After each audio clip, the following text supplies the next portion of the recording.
In the South Valley, a block of residents in Hanford on an edge after racist and disturbing flyers were dropped feet from their doorsteps.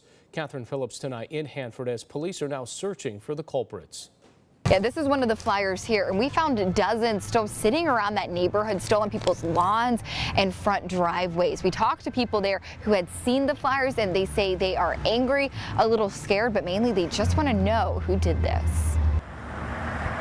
When I was coming back from work, I saw that over there on the other gate, and right off the bat, when I saw the logo, I kind of imagined what it was. Jose was one of the dozens of people in Hanford who found a flyer from a white supremacy group outside of their homes near 10th Avenue and Leland Way in Hanford. By Thursday evening, many were still littered on lawns and driveways across the neighborhood. But for people like Jose, who had picked it up and saw what it says. It's just anger and disappointment and kind of sadness is this still going on at this time and age. Hanford Police Chief Parker Sever says they started investigating Wednesday night around 11 when someone called to complain. Under the cover of darkness, because they know that their behavior is not acceptable to most people, they throw these hate-filled flyers out. He says the flyers were thrown from a car around 10 and placed inside a Ziploc bag, the rocks likely to weigh the flyer down. The letter contains a racist call to action, but not a specific threat to violence. Still, the chief says they're very concerned. That line of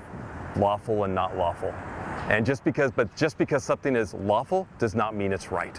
And what they're doing is definitely wrong. He says a similar incident happened with the same white supremacy group in July in Visalia.